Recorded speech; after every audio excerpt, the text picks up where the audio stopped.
When a newborn's life hangs in the balance, you find out really quickly who's willing to step up and lead. I'm Adrian Kaler and I'm a coach to founders, entrepreneurs, and corporate execs, and welcome to Fearless Leadership. So a few careers ago, as a pediatric intensive care nurse, you might not know that about me. And there are three things that, as I've thought about it, that are critical for leadership that I learned from that time. One of the moments that comes to mind for me is I remember receiving a kid about 2 a.m. He'd been having fun with his family all day, and then all of a sudden his eyes turned crazy. And they brought him over, they choppered him over to our hospital. I was the receiving nurse, and loved this boy, and was close with him and laughed with him and played with him, and the family was all obviously scared, and they didn't know what was happening. Their boy that was just playing miniature golf, all of a sudden now his eye is sideways. And we didn't know, but hours later we'd take him in for a scan, and he had a situation where it was inoperable cancer. And it's moments like that where it's like this crucial crucible for people, where it's like they don't know anything, they're scared to death, emotions are high, the stakes are as high as they could possibly go. And I learned for myself, like how I am with them in this moment is really going to create the whole experience for them. While there is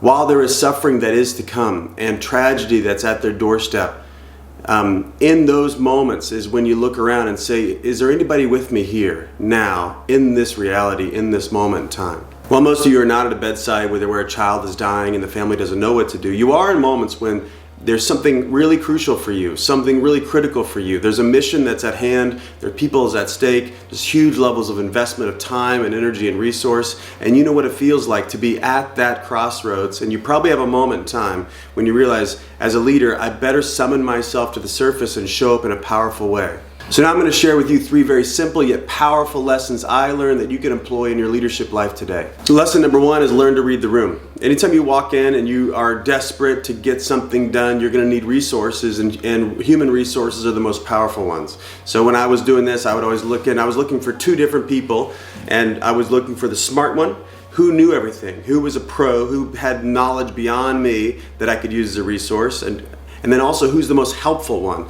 who's the one that was willing to stop all the craziness and actually be there for me, because I was going to need help in order to get my mission done.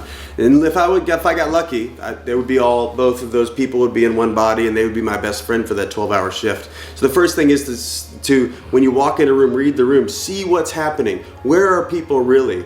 What are they employing about themselves? What are they telling you about themselves and what they're committed to? Because if you're going to get through any kind of crisis, you're going to need to see who's there as a resource for you. So number one is read the room. Number two is there's science and art to everything. So obviously in the nursing context, there's a ton of science about how the body works and how the drugs work and how they work together and the timing of all that. There's science, and you can be a really great scientist, but you also need to be an artist. There's an art to everything, which is really the relational container, the conversational container by which we're going to involve the science and move the science forward. I knew that I got the science part really easily, but what I wanted to work on was how much of an artist, how much of a human artist I could be, a conversational savant where I could actually bring people out of the chaos they were experiencing and bring them to the table and connect with them and then work with them to get something solved. So there is science and there's art, and you need to be involved in both and become a savant at both. When it comes to running a company, there's tons of science, and we know what that is, right? It's the strategy, it's the market fit, it's the financial details, it's working with the CFO, operational things, organizing things, org chart. Welcome to the science of leading a company, and you better get that straight, and you better be connected to that. There's also the art, which is really the conversation that all of that is in. And you know what I'm talking about. Like, how do we get all those things on the table conversationally so that people are actually engaged with them? You probably know what it's like now. You've got people that see themselves as like the hard facts folks and see themselves as like the soft ones, or the people persons. And there might be two different camps. But your job as a leader is to actually bring these two things together, because if you can't make the science approachable, then you're going to have these two different camps.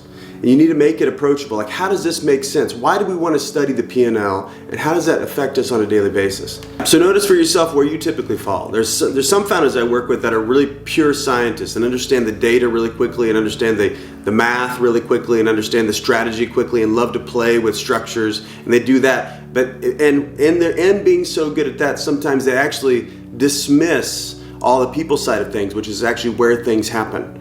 And they're really great, but then they actually dismiss these softer skills or these types of people or whatever over here. So you might be in that camp, and that's great, but you got to own that side. Or you might be on the other side where it's like you're just a natural, you're very intuitive, and very much a visionary, and you like to talk about how to motivate and move people, but you might actually find yourself defensive whenever people come in with really great new ideas that might be beyond yours, or there's some people that you've hired to get their expertise to the table and they start to give restrictions to the vision, and you see that as a threat, like a CFO or a chief of ops or something. And so, but you're naturally more the people-oriented person. Which camp are you in? So the third point is, are you willing to own current reality? And here's what I mean by that, is we've talked about both the scientist and the artist, and we don't know what's needed till we show up in the room and see what's there. And I always say, current reality is looking for a spokesperson. As a leader, if that's you, it's gonna move you forward so much faster.